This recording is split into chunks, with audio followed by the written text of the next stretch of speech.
नमस्कार, जय हिंद। स्वागत है आप सभी का यूपी रेगुलर क्लासेस के इस ऑनलाइन प्लेटफॉर्म पे। और जैसा कि आपको पता है कि यूपी पुलिस कांस्टेबल का जो री एग्ज़ाम होने वाला है, उसके लिए हम लोगों ने जो यूपी जी के उत्तर प्रदेश सामान्य ज्ञान के लिए चैप्टर वाइज सीरीज शुरू की थी।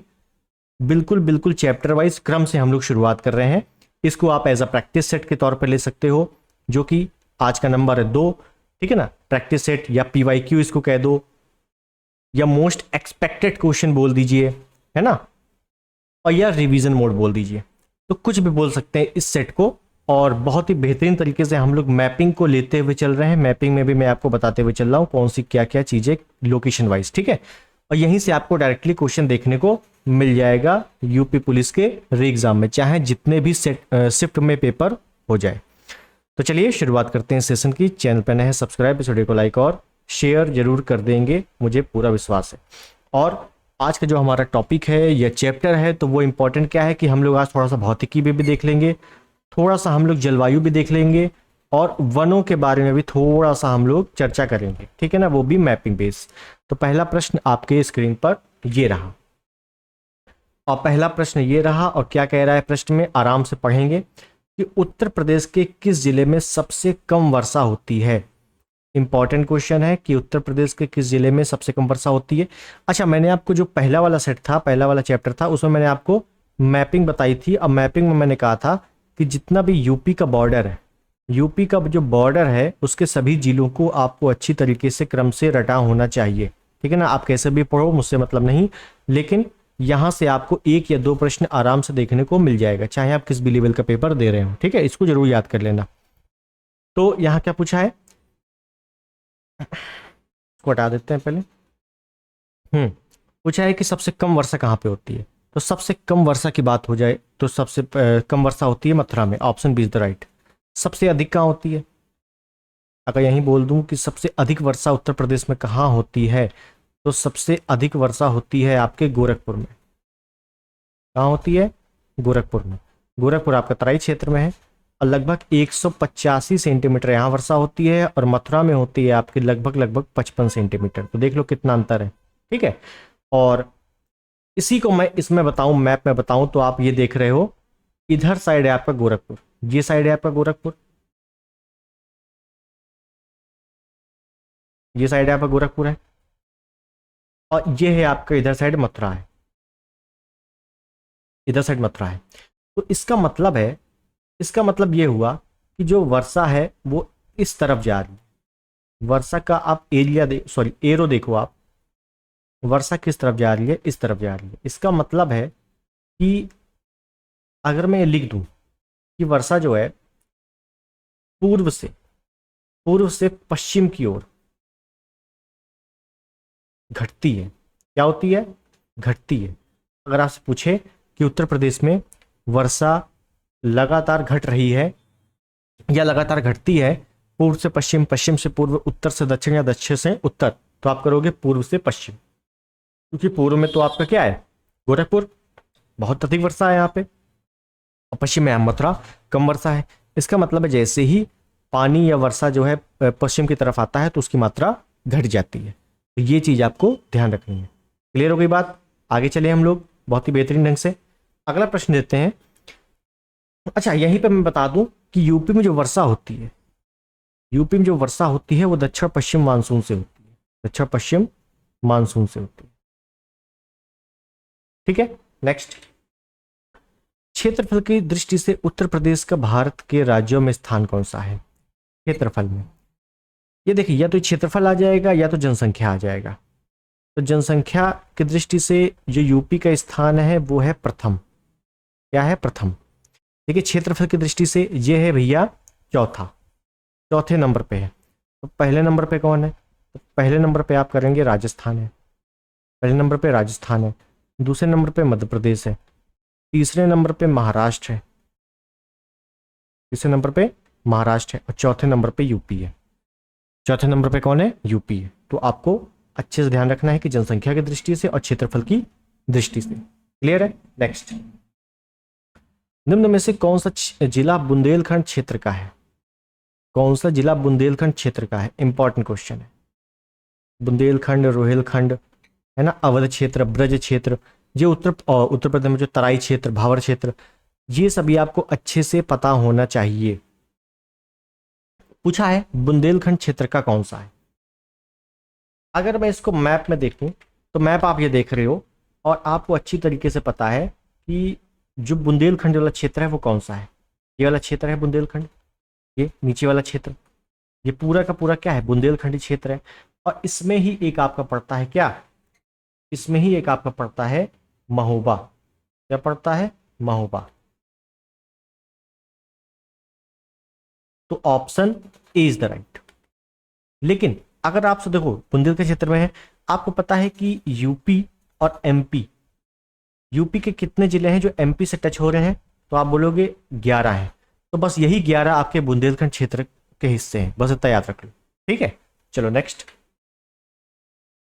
उत्तर प्रदेश का पूर्व से पश्चिम तक की कुल लंबाई कितनी है, पूर्व से पश्चिम। तो दोनों लंबाई अच्छे से पता होना चाहिए। जैसे एक आपका पूर्व से पश्चिम पूछ ले, उत्तर से दक्षिण पूछ ले, दोनों देखो। यहाँ क्या बोला गया है, पूर्व से पश्चिम, तो पूर्व से पश्चिम में आपका 650 किलोमीटर, 650 किलोमीटर। और उत्तर दक्षिण, उत्तर से दक्षिण की दूरी कितनी है टोटल, तो 240 किलोमीटर। कितनी है, 240 किलोमीटर। दोनों ध्यान रखना है, पूर्व से पश्चिम, उत्तर से दक्षिण। यही आंकड़े आपसे पूछे जाते हैं, बहुत ज़्यादा नए नए आंकड़े आपको देखने को नहीं मिलेंगे, यही आंकड़े देखने को मिलेंगे। आगे देखें, उत्तर प्रदेश का दक्षिणी पठार भाग का ढाल किस दिशा में है। इसको लगाइए most important question, most important. Uttar Pradesh का दक्षिणी पठार का भाग का ढाल किस दिशा में है। देख रहे हो कितना बेहतरीन क्वेश्चन है। देखिए जी, आप मैप देख रहे हो और मैप में बताने से पहले क्वेश्चन देखिए क्या बोला गया था, दक्षिणी पठारी भाग। अगर मैं यूपी की बात करूं तो यूपी को कितने भागों में बांटा गया है, यूपी के कितने भागों में बांटा गया है, तो यूपी को 3 भागों में बांटा गया है। एक आपका है तराई या भावर क्षेत्र, तराई या भावर क्षेत्र बोल देते हैं। दूसरा है यूपी में मध्य का मैदानी भाग, मध्य मैदानी भाग। और तीसरा है दक्षिण का पठारी भाग, पठारी या पर्वतीय भाग बोल देते हैं। ठीक है, अब जैसे अगर बात करूं तो ये मैंने बॉर्डर बनाया, उसके बाद ये मैंने बॉर्डर बनाया, बस अब समझना है यहां पे बहुत अच्छे से। ये जो भाग है ऊपर वाला, ये जो मैंने येलो कलर किया हुआ है, ये है आपका तराई भावर क्षेत्र, तराई और भावर क्षेत्र, बहुत अच्छे से समझना है। उसके बाद ये वाला भाग देख रहे हो, बीच वाला, बीच वाला भाग देख रहे हो, इसको क्या बोलते हैं, मध्य मैदानी भाग। क्या बोलते हैं, मध्य मैदानी भाग। क्लियर। उसके बाद ये आप देख रहे हो नीचे वाला भाग, नीचे वाला भाग देख रहे हो, इसको बोलते हैं दक्षिण का पठारी भाग। क्या बोलते हैं, दक्षिण का पठारी भाग। क्लियर है, ये 3 भागों में बटा हुआ है, बहुत ही बेहतरीन ढंग से इसको समझना है। ठीक, इसी वजह से मैं पूरा का पूरा मैप में समझा रहा हूं। अब देखिए है क्या, एक और मैप लेते हैं। पहले मैंने मैप लिया, देखो ये जो भाग है भाई, ऊपर से नीचे से नदियां आ रही हैं, ऊपर से नीचे क्या है, नदियां आ रही हैं, ऊपर से नीचे नदियां आई, नदियां आई तो ये जो तराई वाला क्षेत्र है ना, ये काफी ज्यादा पानी से लबालब भरा रहता है। ठीक, और जो गंगा नदी आई वो इधर से आके ऐसे बह गई, यमुना नदी भी इधर से आके ऐसे बह गई। तो ये जो बीच वाला क्षेत्र है ना, तो इस पे नदियां ऐसे बह रही हैं इधर साइड, और आपने अगर इधर साइड है, ठीक है ना, ये एरो देखो इधर साइड है। उसके बाद आपने अगर थोड़ा बहुत मध्य प्रदेश वाला पार्ट पढ़ा है तो आपको पता है कि नीचे से बहुत सारी नदियां आके मिलती हैं, जैसे चंबल नदी हो गई, केन नदी हो गई, सिंध नदी हो गई, टोंस नदी हो गई, सोन नदी हो गई, है ना। तो बहुत सारी नदियां आके मिलती हैं ऐसे साइड, नीचे से ऊपर, नीचे से ऊपर, नीचे से ऊपर। तो अगर हम ढाल की बात करें, ढाल, तो तराई क्षेत्र में जो ढाल है वो उत्तर से दक्षिण है, मध्य में जो ढाल है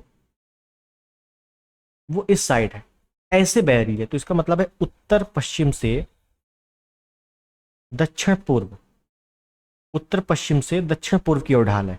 और जो दक्षिण की बात करें या दक्षिण के पठारी भाग की बात करें, इसकी ढाल जो है वो दक्षिण से उत्तर की ओर है, उत्तर की ओर। आप देख सकते हो क्यों है, कैसे है, मैंने बता दिया। नीचे से नदियां आ रही हैं ऊपर की ओर, ऊपर से नदियां आ रही नीचे की ओर, और जो बीच वाला पार्ट है उसमें नदियां क्या हो रही है, गंगा नदी, यमुना नदी, उसकी सहायक नदियां उत्तर पश्चिम से दक्षिण पूर्व की ओर इस टाइप से बह रही हैं, इस टाइप से। तो ये बात आपको क्लियर हो गई ढाल वाली बहुत अच्छे से। अब किसी भी टाइप का क्वेश्चन आ जाए कर लोगे। जैसे दक्षिणी पठार भाग की ढाल किस दिशा में है, तो दक्षिण वाला जो भाग है उसमें नीचे से ऊपर नदियां आ रही हैं, इसका मतलब दक्षिण से उत्तर की ओर। Option B is the right. बताओ कोई दिक्कत हुई? अब आपसे पूछ ले भावर क्षेत्र में पानी के ढलान या मध्य मैदानी भाग में ढलान, तो आप आराम से चीजें बता सकते हो, बस बशर्ते ये वाला और ये वाला पार्ट आपको अच्छे से याद होना चाहिए। नेक्स्ट, क्षेत्रफल की घटते क्रम में सही विकल्प का चयन कीजिए। तो क्षेत्रफल में घटता क्रम बताना है, तो मैंने आपको बता ही दिया है कि क्षेत्रफल में यूपी का स्थान चौथा है, जिसमें से पहले नंबर पे आपका राजस्थान है, दूसरे नंबर पे मध्य प्रदेश है, फिर महाराष्ट्र है, फिर उत्तर प्रदेश है। Option C is the right. Next, Uttar Pradesh में सर्वाधिक वर्षा का क्षेत्र है। उत्तर प्रदेश में सर्वाधिक वर्षा कहाँ होती है? फिर से मैप लेंगे, कोई दिक्कत नहीं है। फिर देखिए, मैंने बताया सबसे अधिक वर्षा होती है गोरखपुर में, ये आपको पता है। और गोरखपुर वाली बेल्ट जो है, ये वाली पूरी बेल्ट जो है, ये क्या है? ये है आपकी तराई, तराई क्षेत्र, तराई और भाबर क्षेत्र। तो इसी क्षेत्र में सबसे अधिक वर्षा हो रही है। इसी वजह से आप देखते होंगे कि जो बाढ़ वाली क्षेत्र है ना, वो भी यहीं पर होते हैं सबसे ज्यादा। ठीक है, ललितपुर में काफी ज्यादा बारिश हो गई, पानी पानी भर गया, अभी आप न्यूज में देख रहे होगे, इसी वजह से। क्योंकि ये है क्या, तराई क्षेत्र, और यहाँ पर पानी ऊपर से नदियां भी आ रही है डायरेक्टली, एकदम एंट्री मार रही है नदियां, ऊपर से वर्षा भी हो रही है। तो यही क्या है, सबसे अधिक पानी वाला क्षेत्र है, मतलब तराई क्षेत्र है। ठीक है, तो यहाँ पे हम कर सकते हैं, क्या कर सकते हैं, सबसे अधिक वर्षा कहाँ होती है, तराई क्षेत्र में होती है। Option A is the right. Next, Uttar Pradesh के भाबर क्षेत्र में किस प्रकार की मृदा पाई जाती है? इंपॉर्टेंट क्वेश्चन है। अब मुझे बताइए कि अगर कोई नदी डायरेक्टली आएगी, कोई नदी अगर डायरेक्टली आएगी, कोई नदी छोड़ो, मैं यूपी की बात करता हूं, है ना, यूपी की बात कर लेते हैं। देखो यहां से नदियां आती हैं जैसे ही, तो जाहिर सी बात है नदियां प्रेशर में आएंगी, कोई रुकावट नहीं है। और जैसे ही यहां आई तो रुकावट आ जाती है, आ जाती है रुकावट। तो इसके दो भाग हैं, एक ये और एक छोटा और भाग है। पहले वाले भाग को बोलते हैं भाबर क्षेत्र, और दूसरे वाले भाग को बोलते हैं तराई क्षेत्र। भाबर ऊपर है, तराई नीचे है। जैसे ही भाबर क्षेत्र में आती हैं तो क्या होता है, भाबर क्षेत्र में नदियां जैसी आई तो अपने साथ अवसाद लाती हैं। क्या लाती हैं? अवसाद, कंकड़, बालू, मिट्टी, पत्थर, अवसाद लाती हैं। तो यहाँ पर क्या है कि कंकड़ पत्थर इकट्ठा हो जाता है, कंकड़ पत्थर इकट्ठा हो जाता है, इकट्ठा हो जाता है। और जब पानी और आगे बढ़ता है तराई क्षेत्र में, तो यहाँ पर पानी प्योर हो जाता है, मतलब कंकड़ पत्थर क्या हो गया, हट गया, सब पानी पानी हो गया। इसी वजह से इस क्षेत्र को क्या बोलते हैं, तराई क्षेत्र, मतलब वहां पे तराई बहुत ज्यादा होती है पानी की, इसी वजह से तराई क्षेत्र। अब भाबर क्षेत्र में क्या है कि कंकड़ पत्थर छन जाते हैं। क्लियर है? ये हो गया भाबर और तराई क्षेत्र, अच्छे से ध्यान रखना। तो कौन सी मिट्टी हो गई भाबर क्षेत्र में? कंकड़ीली पथरीली मृदा। Option A is the right, कंकड़ीली पथरीली मृदा। इसी वजह से भाबर क्षेत्र में कोई खेती नहीं होती। लेकिन तराई क्षेत्र में, जैसे ही तराई क्षेत्र में पानी आता है, प्योर पानी आता है, यहाँ पे कोई कंकड़ पत्थर तो है नहीं, इस वजह से तराई क्षेत्र में आपका गन्ना और गेहूं, सॉरी गेहूं बोल रहा हूँ, गन्ना और धान सबसे अधिक उगाया जाता है, गन्ना और धान। क्लियर? क्योंकि इन्हीं फसलों में सबसे अधिक पानी लगता है। नेक्स्ट, उत्तर प्रदेश का क्षेत्रफल देश के कुल क्षेत्रफल का है। तो यूपी का कुल जो क्षेत्रफल है वो हमें परसेंटेज में बताना है पूरे देश का, भारत का। तो ऑप्शन ए 7.33%, पूरा क्या है 7.33% या 7.3% यूपी का हिस्सा है पूरे भारत में। और पूरे भारत का हिस्सा विश्व में कितना है? 2.43%। ये क्या है? भारत का, भारत का विश्व में। क्लियर? नेक्स्ट, उत्तर प्रदेश की जलवायु है, इंपॉर्टेंट है। तो उत्तर प्रदेश की जलवायु कैसी है? तो उत्तर प्रदेश की जलवायु जो है वो उष्णकटिबंधीय मानसूनी प्रकार की जलवायु है। कैसी है? उष्णकटिबंधीय मानसूनी प्रकार की जलवायु है। नेक्स्ट है, कि बुंदेलखंड क्षेत्र में ग्रीष्म ऋतु में सर्वाधिक औसत तापमान होने का कारण है? अच्छा क्वेश्चन है। बुंदेलखंड क्षेत्र में मतलब कहने का कि जो ये वाला क्षेत्र है, नीचे वाला क्षेत्र, ये वाला क्षेत्र, इसमें अधिक गर्मी होती है। जाहिर सी बात है, बिल्कुल सही है। क्यों होती है ये पूछा जा रहा है। भूमध्य रेखा के निकट होने के कारण, कर्क रेखा के निकट होने के कारण, मकर रेखा के निकट होने के कारण, या भारतीय मानक समय रेखा के निकट होने के कारण। अगर ये मैंने मान लो पृथ्वी बना दी और ये बीच से क्या है, भूमध्य रेखा है, ये क्या है, कर्क रेखा है, और ये क्या है, मकर रेखा है। जो अपना भारत है वो कर्क रेखा उसके बीचों बीच से जा रही है। कर्क रेखा क्या है, भारत के बीचों बीच से जा रही है। क्लियर है। और कर्क रेखा कितने राज्यों से गुजर रही है, तो 8 राज्यों से गुजर रही है। उन राज्यों में कौन कौन है, मध्य प्रदेश आता है लेकिन उत्तर प्रदेश नहीं आता है। इसका मतलब है उत्तर प्रदेश आपका ऊपर है, इस साइड है। ये है आपका उत्तर प्रदेश जो मैंने पॉइंट बनाया है, ठीक है। अब उत्तर प्रदेश ऊपर है, कुल मिला के कर्क रेखा उत्तर प्रदेश को टच नहीं कर रही है। लेकिन सूर्य जो है लंबवत कहाँ चमक रहा है, सूर्य लंबवत इसी लाइन में तो चमक रहा है, ऐसे ऐसे इसी टाइप से तो चमकता है। तो सूर्य अधिकतम यहां तक चला जाता है और जो किरणें पड़ती हैं लगभग लगभग बराबर पड़ती हैं, लंबवत पड़ती हैं। तो जो यूपी का बुंदेलखंड क्षेत्र है वो सबसे नीचे है। तो इसी वजह से जो कर्क रेखा है उसी के निकट होने के कारण सबसे अधिक गर्मी होती है बुंदेलखंड क्षेत्र में। आपको बात समझ में आ गई? नहीं आई फिर समझो। ये है कर्क रेखा, कर्क रेखा के सबसे नजदीक है। तो कर्क रेखा के नजदीक है तो क्या हुआ, क्योंकि कर्क रेखा में क्या है, सूर्य जो है लंबवत चमकता है, इस वजह से। कर्क रेखा में, मकर रेखा में, भूमध्य रेखा में, इन्हीं तीनों लाइन के बीच में सूर्य जो है आगे पीछे होता रहता है, ठीक है ना। इसके ऊपर नहीं जाता तभी ऊपर बर्फ पड़ती है, इसके नीचे नहीं जाता तभी नीचे क्या है, अंटार्कटिका है। ठीक, तो ये आपको चीजें क्लियर हो गई होंगी। आगे चलते हैं। प्रदेश में सर्वाधिक वर्षा किस जिले में होती है? सिंपल क्वेश्चन है, हम लोग सॉल्व कर चुके हैं, गोरखपुर जिले में। Option B is the right. Next, प्रदेश में भाबर और तराई क्षेत्र का विस्तार है। प्रदेश में भाबर और तराई क्षेत्र का विस्तार है, और ये प्रश्न बहुत ही सिंपल है, देखने में बहुत बड़ा है लेकिन बहुत ही सिंपल है। कैसे? मैंने आपको बताया है कि भाबर और तराई क्षेत्र क्या है, जी वाला जो पार्ट है, जी आप देख रहे हो ये वाला, यही तो है भाबर तराई क्षेत्र, यही तो है आपका भाबर और तराई क्षेत्र। ठीक, अब यहाँ के आपको अगर लोकेशन पता है कौन कौन से जिले हैं यहाँ पर तो बहुत अच्छी बात है। देखिए, भाबर तराई क्षेत्र का विस्तार है उत्तर में सहारनपुर से लेकर दक्षिण ललितपुर तक। तो दक्षिण में तो है ही नहीं, बिल्कुल भी नहीं है, हटा दो। पूर्व में देवरिया से लेकर पश्चिम में सहारनपुर तक हो सकता है। उत्तर में देवरिया से लेकर दक्षिण में सोनभद्र, तो दक्षिण में तो बिल्कुल नहीं है। तो option B is the right, क्योंकि पूर्व में क्या पड़ता है, देवरिया, और पश्चिम में सहारनपुर। तो पूरा क्षेत्र क्या है, भाबर और तराई क्षेत्र है। तो option B is the right. Next, प्रदेश में सर्वाधिक वर्षा होती है। तो मैंने आपको बताया जो मानसून आता है या वर्षा होती है वो दक्षिण पश्चिम मानसून से होती है। Option C is the right. ठीक है। नेक्स्ट, भूगर्भिक दृष्टि से उत्तर प्रदेश भाग है। तो जो यूपी है वो किसका भाग है? आपको पता है जो शुरुआती दौर में एक ही था आपका, उसके बाद 2 भागों में बटा, गोंडवाना लैंड, अंगारा लैंड। एक ही था मतलब एक ही आपका भूमिखंड था, पेंजिया, पेंथालासा। उसके बाद जब टुकड़े में बटा तो अंगारा लैंड, गोंडवाना लैंड। अंगारा लैंड को लॉरेशिया भी कहा गया। अंगारा लैंड क्या था, इसको लॉरेशिया भी कहा गया। तो कहीं कहीं आपको डायरेक्टली लॉरेशिया देखने को लिखा हुआ मिलता है, अंगारा लैंड नहीं मिलता है। तो जो यूपी भाग है ना वो आपका गोंडवाना लैंड का भाग है। Option B is the right. ना तो अंगारा लैंड है, ना तो अंगारा लैंड गोंडवाना लैंड दोनों है, केवल और केवल गोंडवाना लैंड है। Option B is the right. Next, Uttar Pradesh की मध्य मैदानी क्षेत्र का ढाल है। तो ढाल तो हमने बहुत ही विस्तार से पढ़ लिया है, आपको दिक्कत नहीं होनी चाहिए। तो उत्तर प्रदेश के मध्य मैदानी भाग, मध्य वाला जो ढाल है वो कैसा है, इस प्रकार का है, इस प्रकार का, मतलब उत्तर पश्चिम से दक्षिण पूर्व, उत्तर पश्चिम से दक्षिण पूर्व। तो option A is the right. Clear. Next, लाल मिट्टी पाई जाती है।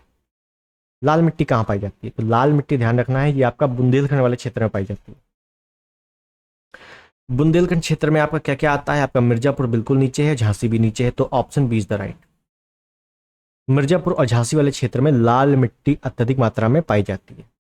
नेक्स्ट, प्रदेश में अवनालिका अपरदन से सबसे अधिक प्रभावित जिला कौन सा है? अवनालिका अपरदन, तो अवनालिका अपरदन से सबसे अधिक प्रभावित जिला है Etawah, option C is the right.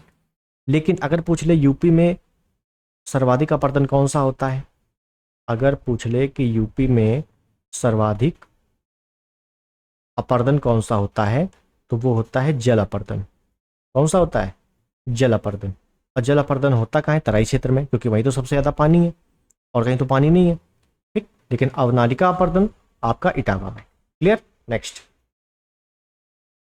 प्रदेश में मैदानी क्षेत्र में पाई जाने वाली नवीन जलोढ़ मृदा को किस नाम से जाना जाता है? तो मध्य मैदानी भाग में या यूपी में सबसे अधिक जो पाई जाती है मृदा वो है जलोढ़। सबसे अधिक यूपी में जलोढ़ मृदा पाई जाती है। और जलोढ़ दो प्रकार की है, एक है नई और एक है पुरानी। एक है नई जलोढ़, एक है पुरानी जलोढ़। तो जो नई जलोढ़ है उसको बोलते हैं खादर, और जो पुरानी जलोढ़ है उसको बोलते हैं बांगर। क्या बोलते हैं? बांगर, ठीक। तो अब जाहिर सी बात है, नई जलोढ़ होगी तो उपज अच्छी होगी, बांगर वाले में उपज कम होती है, ठीक है। तो क्या पूछा गया है? नवीन जलोढ़, नवीन मतलब नया, तो नई जलोढ़ को क्या बोलते हैं? खादर, मतलब option C is the right, ठीक। पुरानी पूछता तो हम डी कर देते। नेक्स्ट, प्रदेश में पाई जाने वाली लाल मिट्टी वाले क्षेत्र की मुख्य फसलें कौन सी हैं? लाल मिट्टी वाली फसलें कौन सी? देखिए, मैंने आपको बताया है कि लाल मिट्टी आपका बुंदेलखंड क्षेत्र में अधिक पाई जाती है, बुंदेलखंड। लेकिन अगर एग्जैक्ट बोल दे किस क्षेत्र में, तो मिर्जापुर और झांसी कर देना है, ठीक है। आप समझिए, जो मिट्टी पाई जा रही है वो बुंदेलखंड क्षेत्र पाई जाती है, बुंदेलखंड क्षेत्र में। तो जाहिर सी बात है, जो इधर वाला पार्ट है, इधर आपका पड़ता है राजस्थान। अब ऐसा तो है नहीं कि ये बॉर्डर है तो यहीं से मिट्टी एकदम ब्लॉक हो गई, अलग अलग हो गई, कि एक कदम दूसरी रखा दूसरी मिट्टी, एक कदम इधर रखा तीसरी मिट्टी, ऐसा तो है नहीं। भाई मिट्टी का विस्तार होता है अलग अलग क्षेत्रों में, है ना। तो यहाँ पे आपका राजस्थान है, नीचे आपका मध्य प्रदेश है, ठीक है। और बुंदेल के क्षेत्र में मिट्टी पाई जा रही है, तो इसका मतलब मध्य प्रदेश में भी पाई जाती होगी, यहाँ से थोड़ा आगे बढ़ जाए। इसका मतलब राजस्थान में भी पाई जाती होगी, यहाँ से थोड़ा आगे बढ़ जाए। अब देखो क्वेश्चन क्या कह रहा है, क्वेश्चन ये कह रहा है मुख्य फसलें कौन सी है लाल मिट्टी की। धान और गन्ना सबसे अधिक वहां होता है जहां पर पानी अधिक होता है, मतलब तराई वाले क्षेत्र में सबसे अधिक हो रहा है, तो यहां तो हो नहीं सकता। गेहूं और जौ, तो गेहूं की बात करें, अगर आपने हरित क्रांति के बारे में दो चार लाइनें भी पढ़ी तो आपको पता है कि हरित क्रांति सबसे अधिक पश्चिमी उत्तर प्रदेश में सफल है, जिसमें से गेहूं का सबसे अधिक उत्पादन पश्चिमी उत्तर प्रदेश में हो रहा है। हटा दो, बचा क्या? दलहन और तिलहन।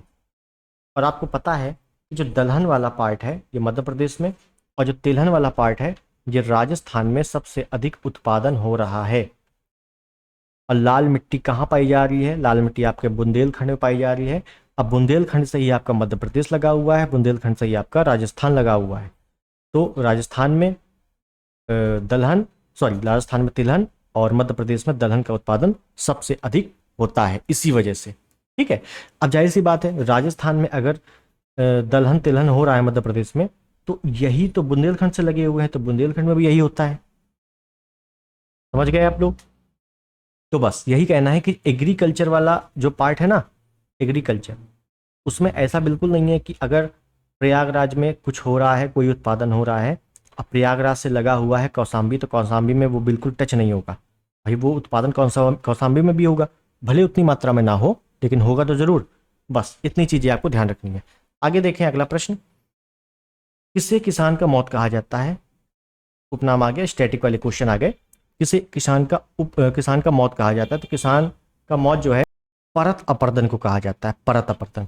यूपी में सबसे अधिक जल अपर्दन होता है, अवनालिका अपर्दन से प्रभावित इटावा है, लेकिन किसान का मौत परत अपर्दन को कहा जाता है। होता यह है कि मान लो ये मिट्टी है, जैसे ही अपर्दन होता है तो ऊपरी जो परत है मिट्टी की वो पूरी उड़ जाती है।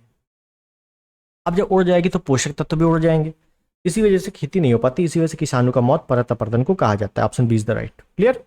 नेक्स्ट, उत्तर प्रदेश में सस्य जलवायु क्षेत्रों की संख्या है।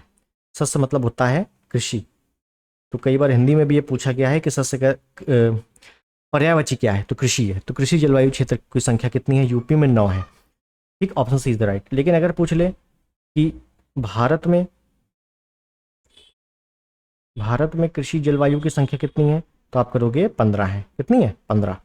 हालांकि मैं एग्रीकल्चर जब बताऊंगा, एग्रीकल्चर, तो एग्रीकल्चर में 3 पार्ट में बताऊंगा। एक आपका यूपी का एग्रीकल्चर, एक आपका इंडिया का एग्रीकल्चर जो कि सबसे ज़्यादा पढ़ना है अपने को, और थोड़ा सा आपका वर्ड में चलेंगे, थोड़ा सा। ठीक है ना, तो ये एग्रीकल्चर आपका बहुत ही बेहतरीन तरीके से कवर हो जाएगा। तो अगला अगला नहीं है और हमारे सारे क्वेश्चन हो गए हैं समाप्त।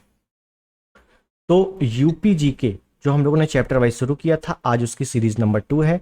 मैं फिर बोलता हूं, अगर आप लोगों ने चैनल को सब्सक्राइब ना किया हो, कर देना, बेल आइकन पर क्लिक कर देना, ताकि जैसे ही वीडियो अपलोड हो आपको फटाक से मिल जाए। ठीक है, उसके बाद अब मैं शुरू करने वाला हूं जीके जीएस। जीके जीएस बीच में मैंने शुरू किया था तो टाइम की वजह से थोड़ा बंद करना पड़ा, लेकिन अब मैं जीके जीएस के बहुत ही बेहतरीन सेट आपको रेगुलर कराऊंगा। ठीक है, इसमें क्या होगा, इसमें आपका जैसे कि मैं यूपी जीके में कर रहा हूं चैप्टर वाइज, जैसे जैसे एग्जांपल ले लो, मॉडर्न हिस्ट्री में या मिडवल हिस्ट्री में सबसे अधिक आता है दिल्ली सल्तनत। सबसे अधिक आपसे दिल्ली सल्तनत से प्रश्न पूछे जाते हैं, तो दिल्ली सल्तनत के मैं सभी क्वेश्चन को एक वीडियो में कवर कराऊंगा। ठीक है, उसके बाद जैसे सूफी संत वाला पार्ट आ जाता है, उसको भी अलग करा दूंगा। उसके बाद आपका मुगल वाला पार्ट आ जाता है, उसको भी अलग कराऊंगा। इसी टाइप से जियोग्राफी में नदियां मैं अलग करा दूंगा, झीलें अलग करा दूंगा, है ना। तो घाटियां हैं, प्रमुख उद्योग हैं, बंदरगाह हैं, खनिज संसाधन है, ऊर्जा संसाधन है, तो इन सभी को मैं टॉपिक वाइज बहुत ही बेहतरीन तरीके से कराऊंगा। ठीक, तो मिलते हैं अगले वीडियो में, तब तक के लिए नमस्कार, जय हिंद, वंदे मातरम।